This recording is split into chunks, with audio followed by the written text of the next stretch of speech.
CASAT Podcast Network.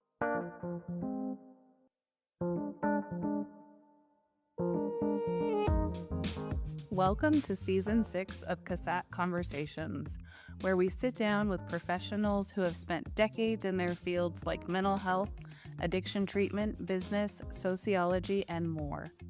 In this special season, our guests share valuable wisdom from their careers, reflect on what has kept them grounded and inspired, and offer advice for future generations.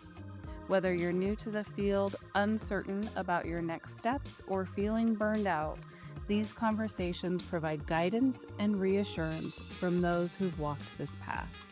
Let's dive into today's episode. Today, I am happy to welcome Mark Disselkoen. He is a senior project manager at CASAT at UNR, and we are delighted to have you here today, Mark. Welcome. Thank you very much. Glad to be here. So I would love for you to just share with our listeners what your career trajectory has looked like to date. Okay. Well, it's been a long road, like most of people that have been around doing this as long as I have. So, really, I didn't think I was going to even go to college because I struggled with, undiagnosed learning disabilities, but some form of dyslexia. So I always had a lot of challenges trying to figure out, could I have some kind of career that involved college and so forth and so on. So I kind of wandered around in the wilderness from probably age 18 to about 22. I was in college, but I was going to community college in California, and I was working and stuff like that. I thought I wanted to be a teacher at some point because I thought, well, hey, I have learning disabilities, and I didn't feel like I always had my needs met in school, so maybe I could give back and do that. And so I kind of went through that process of getting a goal, which was good, and I wanted to be a high school history teacher. And I ended up after three colleges. I ended up at UNLV down in Las Vegas, moved from Southern California, and was going to work on being a teacher. And I heard about this thing called social work, and I didn't really know what that was actually, because I had a friend in it. And so I ended up going, I think that's what I want to do. So I said, maybe I can just get my bachelor's and, be a case manager. And that would be wonderful, right? As I went through there, I kind of got my legs. I met my wonderful wife, Heather, and she was really instrumental in helping me kind of focus, proofread my stuff, encourage me because she was very academically sound. And ultimately, I got through my bachelor's and said, well, maybe I'll go get my master's. So then I ended up at University of Tennessee for my social work master's. And that was a great experience. I got to work with folks in Appalachia, related to, individuals that would have a severe mental illness diagnosis, did a lot of psychosocial rehab, and went to school part-time and worked full-time. And then after that, we headed back to Las Vegas, and I got my first job out of graduate school and was there for about a year and a half. And then I went to another agency in Vegas, a for-profit, and was there for about a year, came back to Bridge as their executive director, Bridge Counseling, in the mid 90s. And from there, I started to think about, do I really want to be doing direct practice, or do I want to be doing something different? And I started thinking, I was executive director, but I was also providing counseling because, when you're in a nonprofit, you do everything, right? And grant writing, all that kind of stuff. And I thought to myself, maybe I'd rather give money away than ask for money. So I went to the work for the state. At the time, it was the Bureau of Alcohol and Drug Abuse. It's now, then it moved over to SAPTA, and now it's a new name beyond that. But I was with Beta SAPTA for 5 years. And then I had an opportunity to come to CASAT in 2003 because there was a contract opportunity in Wyoming to certify all of their substance use prevention and treatment programs. And so I worked with Gary Fisher, Dr. Fisher, the originator of CASAT, and we wrote for that contract, got it. And we worked in Wyoming doing certification and a lot of training and technical assistance for approximately 10 years. While we were doing Wyoming, Idaho said, hey, do you want to do Idaho too? So we started doing Idaho. And then my old bureau chief back at SAPTA said, hey, would you like to do Nevada? So now we started certifying substance use prevention and treatment programs in Nevada in 2006. So that's kind of a whirlwind. Started off in direct practice, had an interest in going into the kind of the administrative side of things. And I always just felt like kind of being an administrative side of things, providing oversight. I feel like I can advocate for providers, but also for clients to be able to help them provide more evidence-based practice, provide services with efficacy, so forth and so on. And that's kind of so I ultimately ended up being a teacher more or less in the end, even though I'm not a high school history teacher like I originally had planned. So that's a quick overview. Hopefully that provided a good sense of my life. Yeah. And, as you reflect back on all of these different sort of mile markers along the way, I'm curious what advice you might give to people who are just starting out their career. Yeah, well, one of the things that I think about related to advice is, and I've had to learn it, and I have not in any way mastered this, is really just trying to come from a place of humility. And I think that's sometimes against our nature to be humble. Because I think if you come from a place of humility, you'll be much easier to work with. You'll listen to others people's ideas and what they bring to the table, which I think just encourages not only the people around you, but it also ultimately impacts you personally, right? Because you learn a lot. If you're always trying to push your idea or your agenda, you're not going to grow as an individual. So really always try to be team oriented, focused on working with others, and realizing you're just one ingredient to a recipe to make it really good. And so that's really the thing I think about more than anything is, am I talking too much? Am I a good listener? So forth and so on. And I think this really being open to feedback. I think when you start off your career, you may lack confidence, and when people ask you questions or even critique you, I think sometimes our first response is negative. We push back. But I can tell you the best thing I ever learned is to allow myself to be critiqued. Even if it's not always in a gentle spirit, because sometimes people will critique you and it's not in a gentle spirit, but maybe what they're saying is true, or there's a grain of truth to it. And what can you glean from that? And that really helped me get over a lot of my fears, because I said I had a lot of learning disabilities, so I already had kind of a lack of confidence. But once I learned to say, I'm only going to be better if I listen to other people, allow myself to be mentored, those types of things. And, as you made some of these different career choices, right? Like thinking that you wanted to be a history teacher and then moving into social work and then moving from clinical practice to more administrative roles. How did you make some of those decisions along the way? Really good question.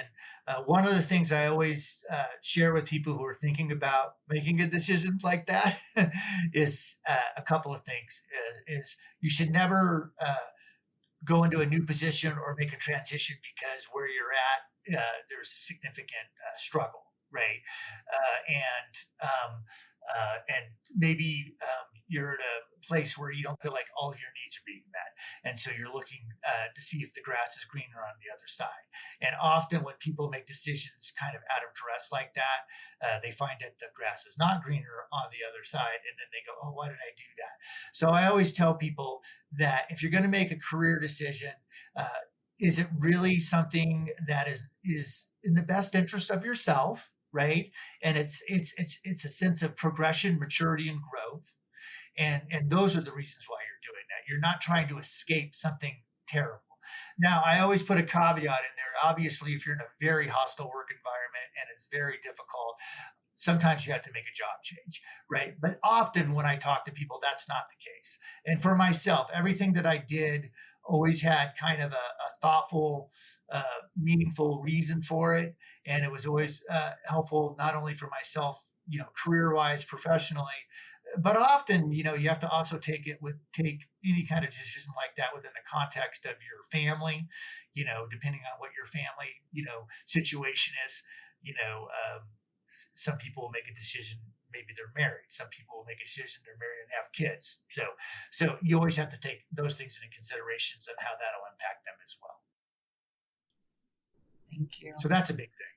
Yeah. So, this teacher part of you provide lots of training and education in the field of substance use and mental health treatment. What are the key skills or knowledge that you think are most essential for professionals entering the field today? I kind of referenced this earlier, but I'll reference it in the sense of training. Read your post evaluations and take them seriously, even though sometimes people might be a little, terse in those evaluations. So that's first and foremost is always listen to feedback. And I think that's extremely helpful. I did have somebody on a post interview once, right, that they didn't like my sense of humor, even though the overall evaluation was fine. So I thought that was kind of cute. But it was one of those things. Preparation is so significant. And, my younger mind, I probably had to do less preparation as I get a little older because I'm 61 now. Preparation is really important. And so I can't rely on my younger mind as much. So that's important. Ask colleagues to proofread stuff. I think that's really important. And again, it goes back to that whole feedback loop I told you earlier, take feedback. But in reality, that's why, if you have the time to let somebody kind of read through your presentations, it's only going to be better because we all have blind spots for whatever reason. And so when a colleague reads your stuff, they often give a kind of a fresh look at it and help you to further develop what you're doing. Stay focused on topic. I talk a lot. I like to work in humor, but that's why I have to have good talking points to make sure that I know I don't get kind of off on a trail and stuff like that. A little bit of trail is okay, but the talking points bring you back. I think that's helpful as well, related to that. And, one of the things that I think is really important, and people that do a lot of public speaking probably are aware of this, is be thinking about your cadence, your pace, your tempo, so forth and so on. And a lot of times you'll get that from colleagues because they're more willing to say, hey, maybe you need to slow down a little bit, and sometimes I'm at my best when I can actually kind of see what I'm saying and really articulate well, and that's very helpful. Not to the point where it becomes distracting, because it can become distracting too. But always be thinking about that pace. And there's going to be some days I get ready for a training, and just your mood and how you're feeling physically can negatively impact that, right? Other times I feel really calm and it's just kind of steady, and that's good. So I try to remember those times that I'm calm and steady and think about those, see those, and try to practice those. So those are some really key things for me. The last thing I want to say is I had a social work professor once say, never turn down an opportunity to public speak. And I was kind of mortified of public speaking. I'm a very spontaneous person, so that doesn't mean I don't like to talk in front of groups, but it's got to be spontaneous when I was younger. So when somebody would say, "Oh, can you do a training on this day, or can you do a presentation on this day?" Maybe a month down the road, I would start to get really anxious about it. But it is true. I started to not say no to training, and as time went on, I became more comfortable. And actually, now getting up in front of people is kind of fun, exhilarating, and it's positive. So, and in our field, it's really important to be able to get out there and share with people what you're doing, and what providers are doing, what kind of evidence-based practices there are. All that kind of stuff is enhanced if you can feel comfortable getting up in front of people.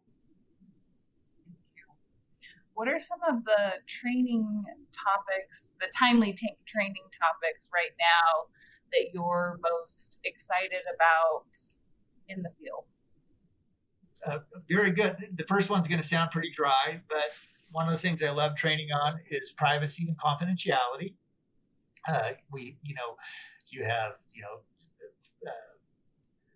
two federal regulations related to privacy, and you have state regulations. And what's interesting is when I train on it, the participants are very engaged. You would think they kind of be falling asleep, but there's so many nuances to privacy and so much liability as well. But I like to teach privacy kind of in the tune or in light of building a therapeutic relationship with your client. And if you take the time to really explain privacy to your client, they are going to have more confidence in you as a clinician. And so I constantly am updating and adding nuances to it. And then obviously one of the big topics right now is AI, artificial intelligence, and how that impacts privacy. And so I did a blog with you on that, but I'm also going to be doing a training with our ATTC as well, and further kind of develop it, because there's implications like using AI in your electronic health record, for example. And so how does that impact privacy and the delivery of services? So that's one thing. Obviously, ASAM, I'm an ASAM member. I was trained in ASAM going back to 1996 with Dr. Mealy, when CASAT used to do the summer institutes a long, long time ago. And so I've been doing, developing, my understanding of ASAM through now the 4th edition for the adults. And really, the idea and the importance of ASAM is that it really is a client-centered way to help determine what level of care somebody needs in the moment. And it's a living kind of documentation process to make sure that your client's getting what they need in that moment. So ASAM was always very, very important to me. I do a lot of training and technical assistance as a part of the team that oversees and certifies the certified community behavioral health centers in Nevada.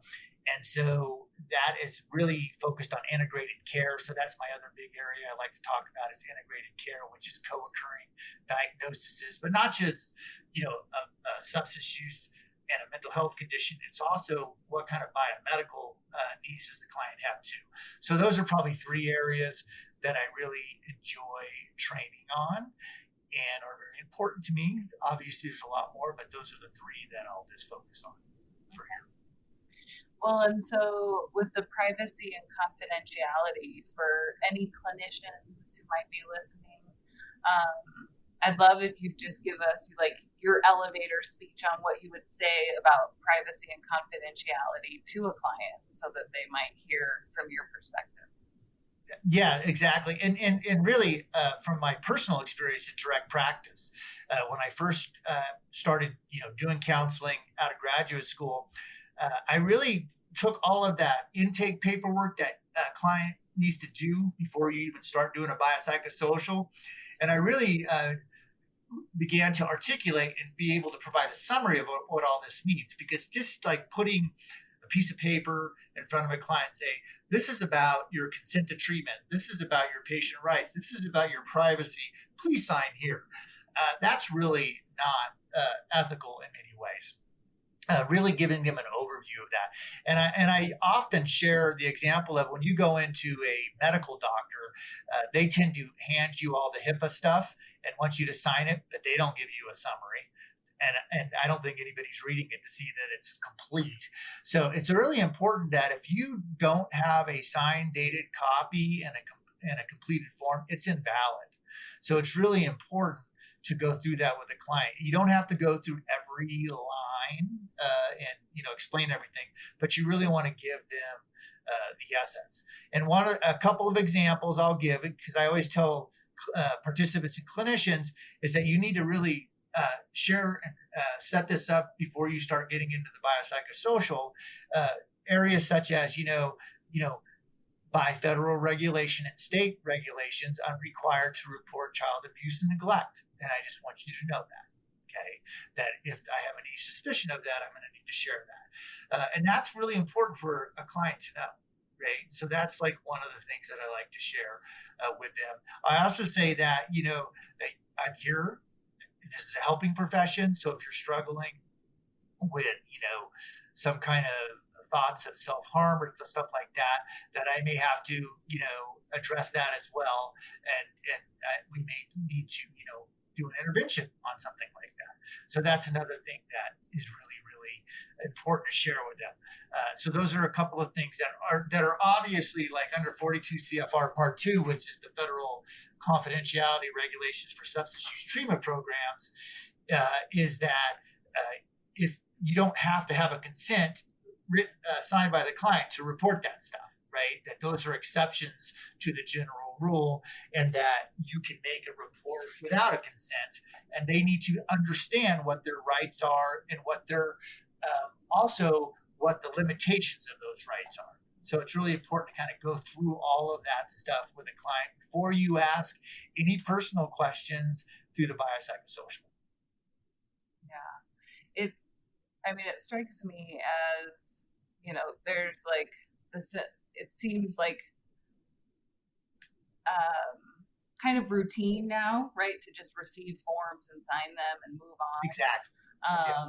And what you're talking about is intentionally setting aside time to develop rapport, create the boundaries of the relationship, which really is being trauma informed in Yes. a lot of ways, as far as outlining, here's what you can expect from me. Yeah, and the other thing that I thought of that I didn't say was, the first question from you to the client should be kind of like, why are you here? What are your problems? Right? Because they're uptight. They're just getting to know you. So asking these questions, going through this intake paperwork sometimes is a little bit of a buffer because you're not getting into the depth of kind of why they're there and what's going on. You use that kind of first 10, 15 minutes to kind of talk about other stuff, but that's important. But it also isn't like jumping in and, getting into stuff. Now, obviously, if your client comes in and they're in imminent danger, you're not going to spend as much time on them signing forms. So you have to have wisdom and understand kind of what's going on and then go from there. That makes sense. So if you're good, we'll transition to the 4th edition of ASAM. And if you want to just hit some of the highlights about the changes that are in this new edition. Yeah, so in many ways, it's going to look similar because, it's ASAM. And the biggest thing with the 4th edition, it is an adult version. It is not an adolescent version. And one of the issues with past ASAM editions is that the adolescent version was kind of always a little bit of a add-on, and it really didn't have its own, language and stuff like that. In fact, they were getting ready to have the 4th edition for the adolescents it would be the 1st edition technically of the adolescent version come out at the end of last year. And they realized, and I learned this at the ASAM conference last year, they realized that they really needed to take a step back and build it from the ground up, and not use evidence-based practice for adults to build the ASAM adolescent version, and that's the reason why it slowed down, and really taking that serious. So that's one of the biggest reasons. Also, they are wanting to create a justice informed edition, because sometimes ASAM traditionally doesn't always fit well within the criminal justice system, because the justice system tends to be less flexible than ASAM. And so I really believe that this the first edition of the Justice Informed will address some of those challenges that you may have applying ASAM in a program that's outside of the justice system. So those are some nuances there related to that. They did change the 6 dimensions a little bit. They're essentially all there, but they renamed them and shortened them, which is nice. And then they kind of reordered them based on severity, right? So I think that that's helpful too. Relapse risk has been moved up to the 4th dimension, and then the environment has moved up to the 5th dimension. And now, you have withdrawal, intoxication, you have biomedical, you have psychiatric, then you have, they don't call it relapse anymore. It's basically kind of you're measuring risk with continued use, and then you have your environment, and then the 6th dimension is really focused on readiness to change, right? And basically, you're supposed to make your treatment recommendation on dimensions 1 through 5, and then dimension 6 is what's the client willing to do.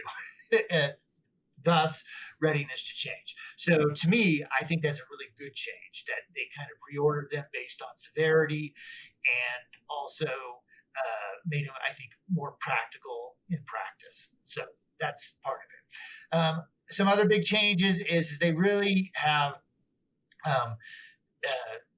made it more robust related to biomedical and cognitive kind of conditions. And now they have a 1.7, a 2.7, and a 3.7. All of those biomedical levels of service also address any cognitive issues that the individual has, as well as any withdrawal management issues, right? In fact, they withdrew withdrawal management as a level of care out of the 4th edition. It's not there anymore. Now the idea is, regardless of the level of care you provide, you should be able to do withdrawal management. So it's kind of more integrated into the level of care. So for example, level 3.5, which is residential, now is required to provide social model detox. Whereas before, you could have, I could do 3.2 withdrawal management in and of itself without residential, or I can do residential without social model detox. And ASAM really thought to myself, we need a more robust continuum of care. And if you're going to be doing 3.5, usually clients that come in need some level of withdrawal management. So being able to provide that in a 3.5 is not really in the best interest of the client or the provider. So that's some basic changes related to that. There used to be level 3.3 in the 3rd edition, going back to the 2nd and the 1st edition. And that level of care was really a specialized residential level of care for an individual that has some kind of cognitive impairment or issue, traumatic brain injury, for example. Now 1.7, 2.7, 3.7 address that across the spectrum. So it's not like this little 3.3 out here that nobody really was doing, right? So those are some kind of significant changes.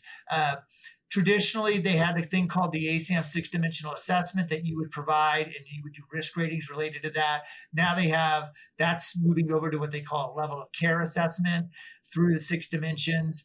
And the way you rate risk is going to be different than in the 3rd edition. So that's kind of the biggest change, and that's going to create the greatest challenge for folks to kind of shift gears. Like a new rating system, a new risk rating system, a new way to do kind of that dimensional assessment on the front end. That's going to be a big challenge and a big change. So that's kind of a nutshell. Perfect. And what Yeah. do you think some of the benefits might be for this new assessment that'll require some reorganization in the mind? Yeah, I think what it does is it helps the clinician and the provider, I think, more thoughtfully think through various questions and where a client is for each dimension. And I think it will lead to better treatment recommendations, is what I think it will ultimately do. And to me, it has more of a kind of a more of a robust living kind of document, even though ASAM third edition was better than, the second and the first edition. And, prior to ASAM, everything was very cookie cutter and not client centered. So I think it's just a new iteration that just brings it to another level. And it makes a lot of sense if you stay true to the principles and you go through the questions and you don't get impatient and try to rush or just not complete them, you're going to do a better job, and your client's going to be, served better because you did that. Yeah. Sounds like it creates a deeper level of understanding of where the client is. Yes. But like with anything, it's going to create anxiety because change is never easy, and it's going to feel different, even though a lot of it is going to seem similar because it's ASAM, but it will take, like with all of the ASAM editions, a maturation, integration process. Nice. And for your third training topic that you're most interested in, what's on the horizon for integrated care? Well, really CCBHCs, the Certified Community Behavioral Health Centers, very much supported by SAMHSA. Nevada was one of the original 7 demonstration states, which was pretty cool. There's now, a provider type for CCBHCs, provider types 17188. We currently have 10 CCBHCs in the state, and there's open enrollment. So if a provider can get certified, then they can then enroll with Medicaid, then enroll with the MCOs, and then be able to get a higher rate than they would with other provider types. And really, the idea with integration is that CCBHCs are outpatient. That's the requirement. But they work closely with residential providers. But this really brings me back to my early days when I was at Bridge Counseling in 1995. One of my biggest frustrations when I was doing an assessment or just treatment, a client would need medication. They didn't have insurance. They weren't on a Medicaid. And so really the only option was for me to send them to Southern Nevada Mental Health. And at the time, that might be 3 to 4 weeks before they could get in, unless it was imminent, right? And so that was a frustration. Well, the CCBHCs really, in many ways, have addressed that issue, because one of the requirements of the CCBHCs, they have to provide medication management for a mental health or SUD diagnosis. So that's something that's not optional for our CCBHCs. They have to provide that. The other thing that the CCBHCs have to provide is 24/7 mobile crisis and crisis services. And so that's really helpful too. And that really speaks to integration as well. Standard outpatient services, intensive outpatient services, those things are a part of a CCBHC. But some of the other cool things that CCBHCs provide and really speak to integration is they do psychosocial rehab, they do targeted case management, they do basic skills training and stuff like that. And that's super helpful. And then they're also required to provide peer support services. So again, these services are not optional to be a CCBHC. And so because other providers can kind of pick and choose, like they go, well, we're going to do this, but we don't have to do that. The CCBHC, they have to be able to provide the 9 core services, or they'll not be a CCBHC and not be able to get that higher rate through PT 17188. So that's really, SAMHSA is really pushing more CCBHCs. So that's why we have an open enrollment. When I say we, I should say Medicaid has an open enrollment. I work closely with Medicaid on that. And I think that's really cool going forward. And just to the credit to a lot of substance use treatment providers prior to CCBHCs, who are not CCBHCs, they have found ways over the years to provide more integrated care just out of the necessity, because at least half of the clients they serve have a co-occurring diagnosis. And I'm being conservative on that number, but I'll say generally half. And so if you're not treating the whole person, your outcomes are not going to be as good. Or if you're treating the whole person, but at different like treatment providers, that bifurcation is not as effective as if you could do it under one roof. So, Well, that's an exciting movement in creating more integrative systems. yeah. So with all of the experience that you've had really delivering as well as training in-person centered care, what are some of the most valuable lessons that you've learned along the way? Valuable lessons. I think I probably spoke to this a little bit earlier, but one of the things I think about is always remember there's nothing new under the sun. And being able to adapt and grow through the life process, the professional process is really good. If we get too set in our ways, we don't learn from others, and that's a theme I talk about, learning from others a lot. One of the things that I've learned as I've gotten a little bit older is that younger people have really good ideas.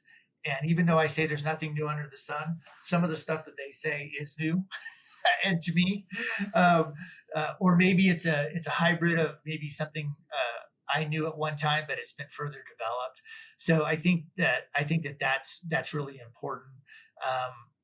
The other thing I think about is mentoring. Mentoring is really important. Allow yourself to be mentored, but also look to mentor others and find ways to do that. I think that's really, really helpful. Other things, going back to what I just said a few minutes ago, sometimes I get a lot of questions from providers about everything, and part of the luxury of being around as long as I've been, everybody knows me. Everybody has my cell number. Everybody has my email address. So I get a lot of questions about a number of things. But one of the things that I've learned is that I see some questions and I think, I could answer that, or I can send it to the team I work with and see what they think.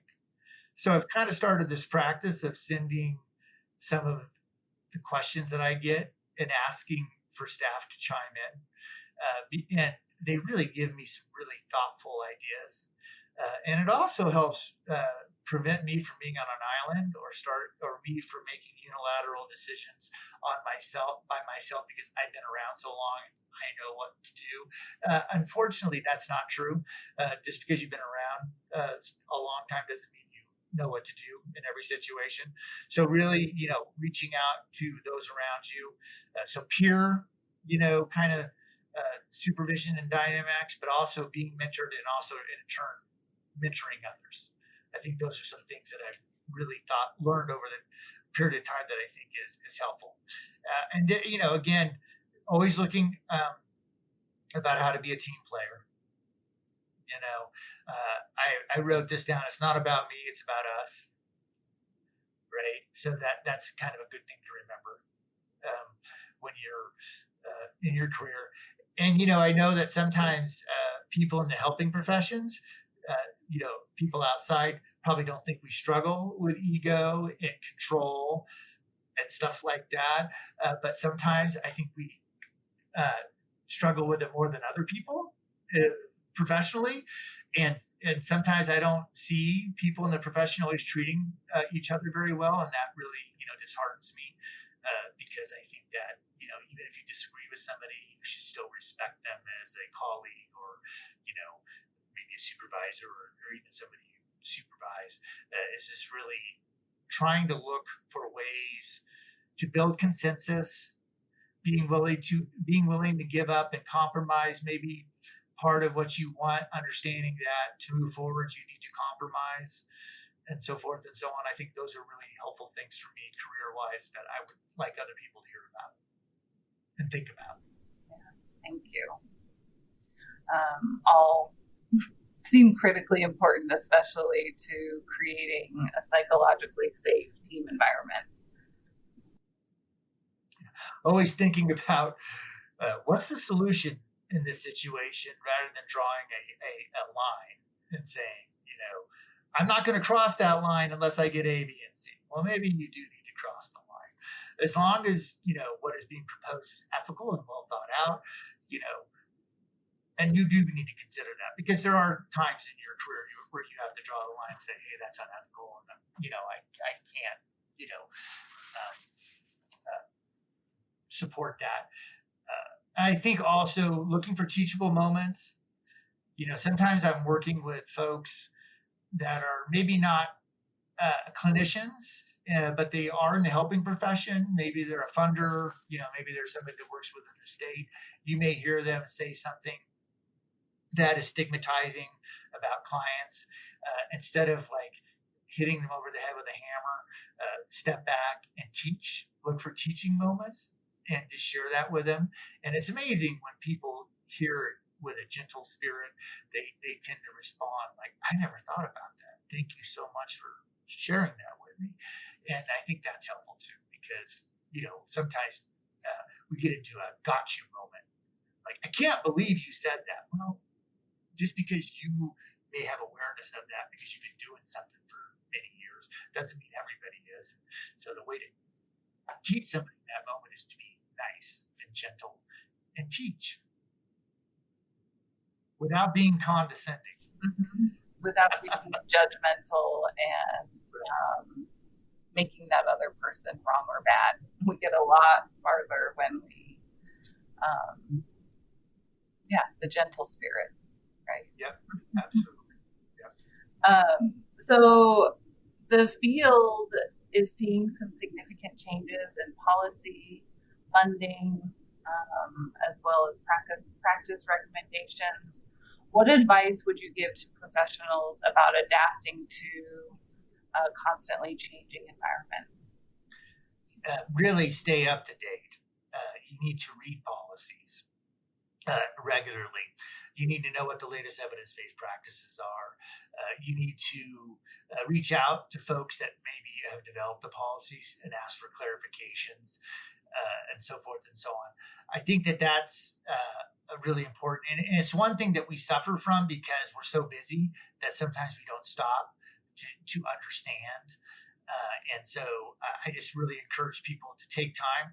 One way, and I tell people, like when I'm doing a site visit, doing certification, one good measure of continuous quality improvement is to take 1 or 2 days a month and put it on your calendar to review policies and research evidence-based practice, so you kind of keep up on what's going on. I think that's really helpful, especially if you're in a role of an executive director or a clinical director. It's really important for you to be able to do that and then turn around and disseminate it to those that you supervise. I think that's very helpful too. A lot of people, not a lot, some people will call me or email me and they want the quick answer because they know I may know. And sometimes I give them the short answer and then give them the reference on what they need to further read and understand. Because again, if we're relying on always somebody else to do it for us, that doesn't help either. So trying to not be standoffish, give them like a summation. This is kind of what it looks like, but you really need to look at that.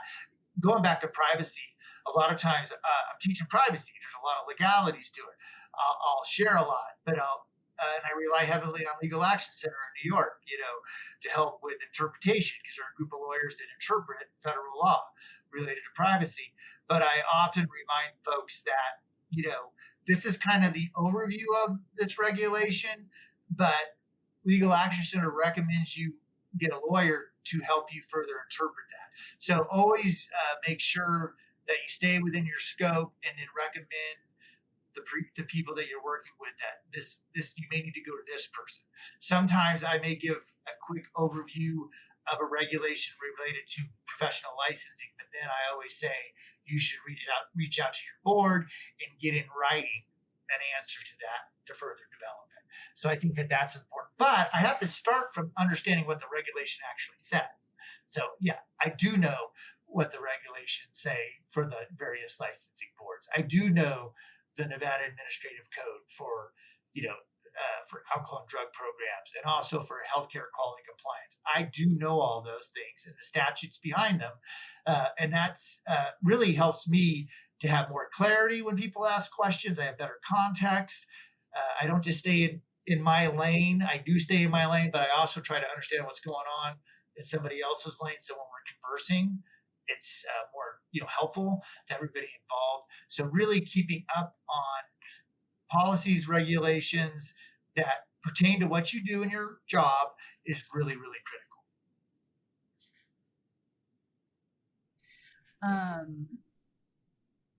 I'm curious, what has been most meaningful about your career? I'm sorry, say that one more time. What has been most meaningful about the work that you do? I think the most meaningful part of my job is I know that at the core of it, it's about helping people. And not to say that other professions don't help people, and they do, but I just love that that's what the core of my job is that I don't have to wake up in the morning, go to another job, and I might help somebody along the way if there's a need, right?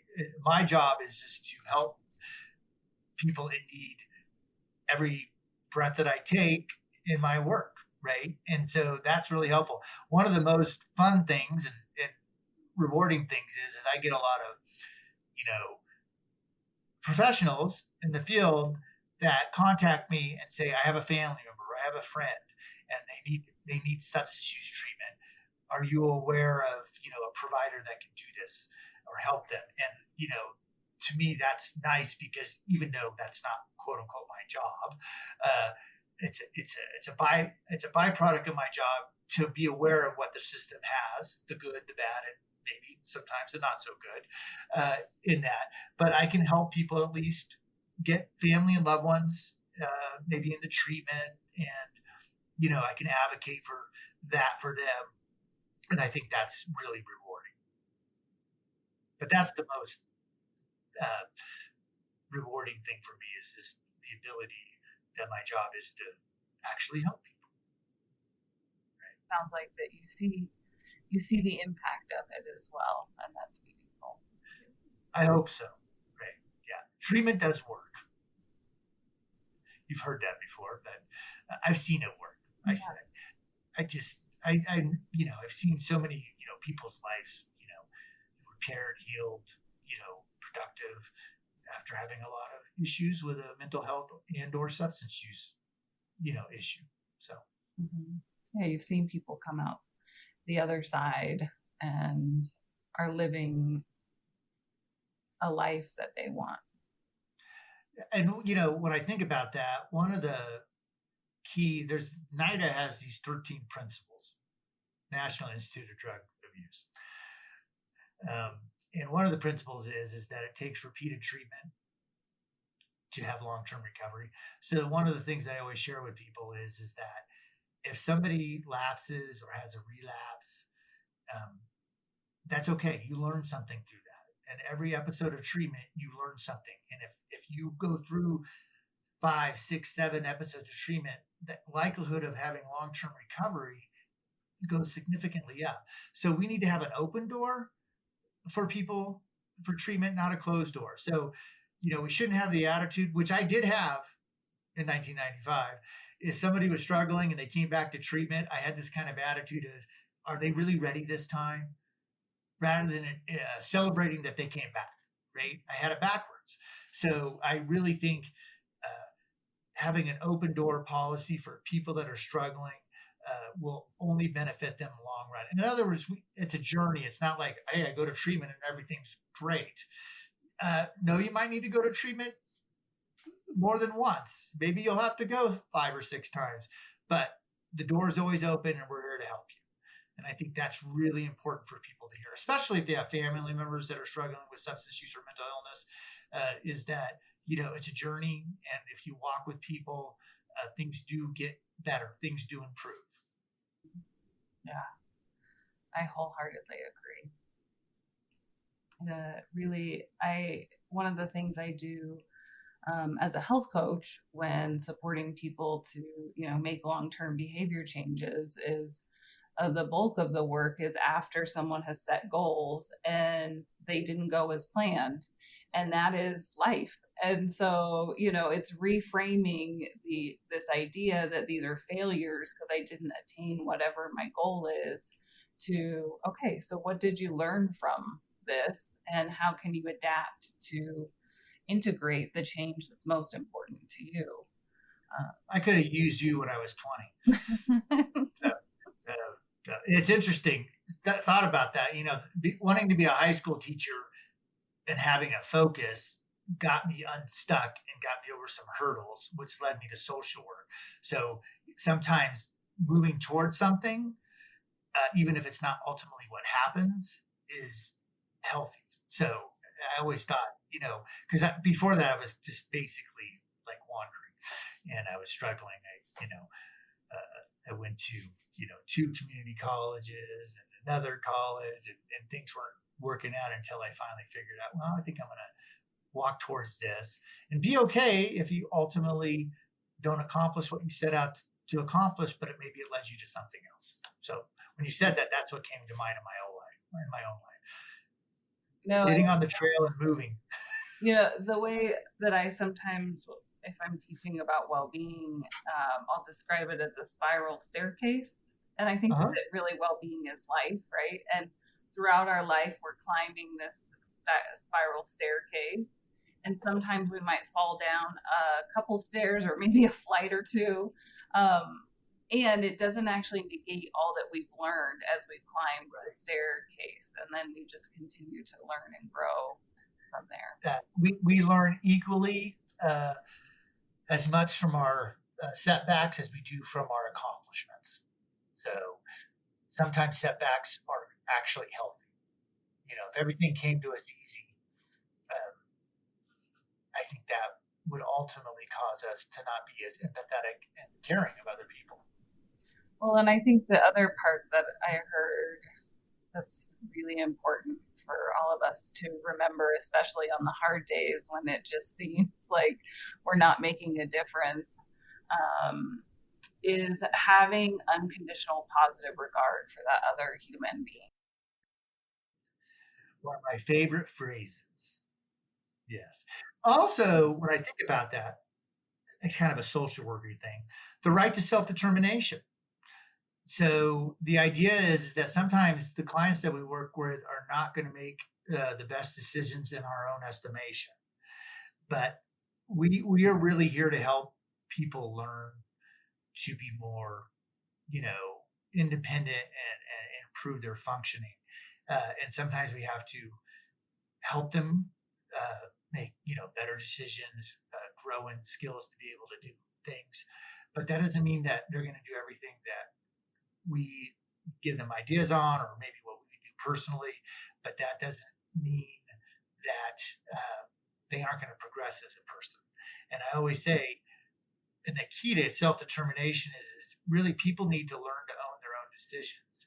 And if we're overly intrusive as counselors and helpers, we can actually take that privilege away from them, and that's not doing them any service for their, development as a human.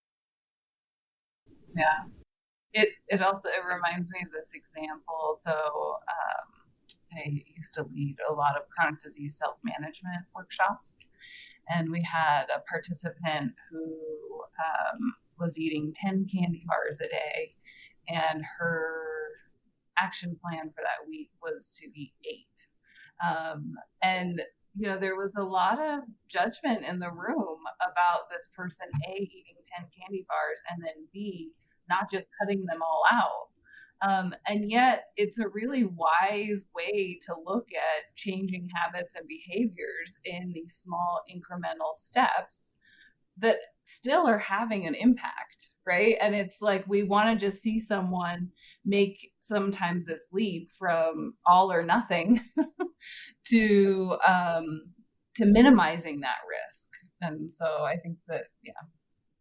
One of the most important kinds of practices is look in the mirror at yourself when you're judging somebody, because often we're judging them for things that we struggle with ourselves, maybe a different arena, maybe it's not 10 candy bars, maybe it's something else we're doing in excess.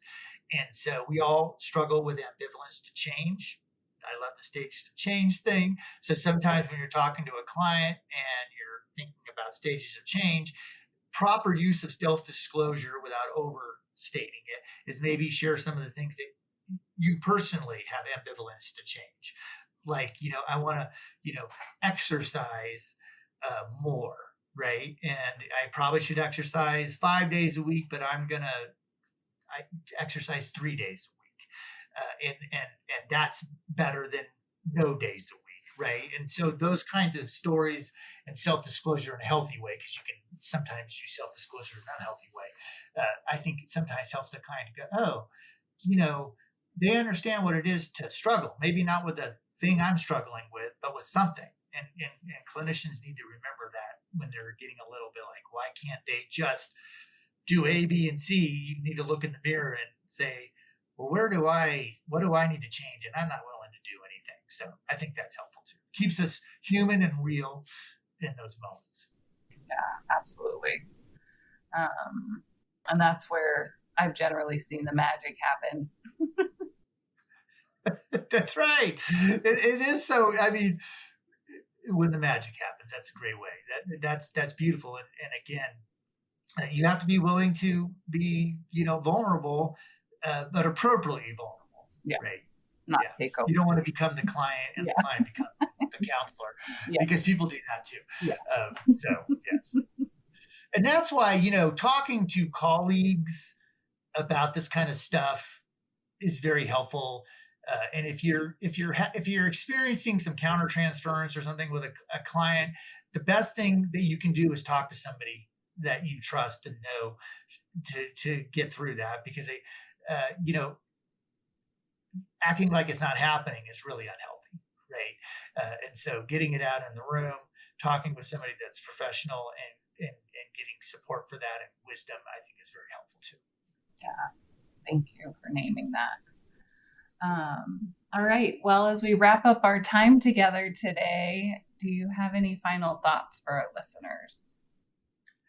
I just appreciate you thinking about me related to this. It's one of those things where I've been around a little while, and I could look at that as like, oh, I've been around too long. But, and there's always a little bit of hesitation. Do I want to spend time talking about my career and myself?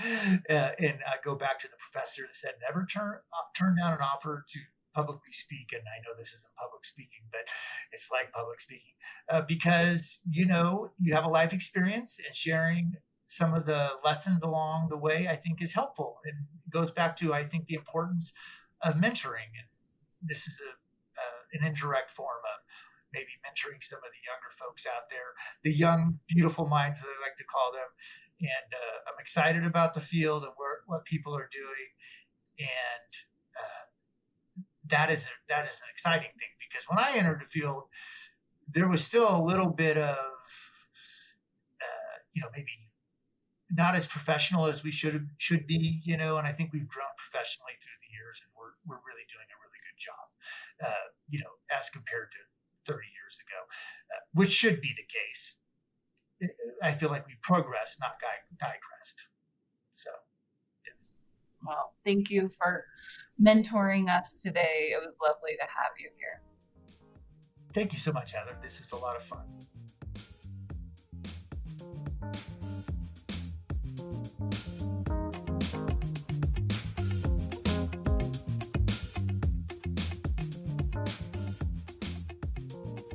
Thank you for listening to CASAT Conversations, your resource for exploring behavioral health topics. We hope you found today's conversation timely and meaningful.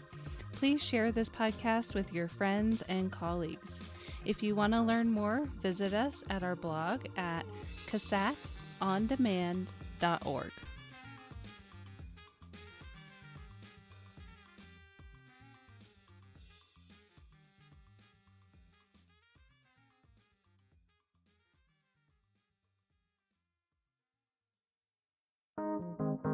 CASAT Podcast Network.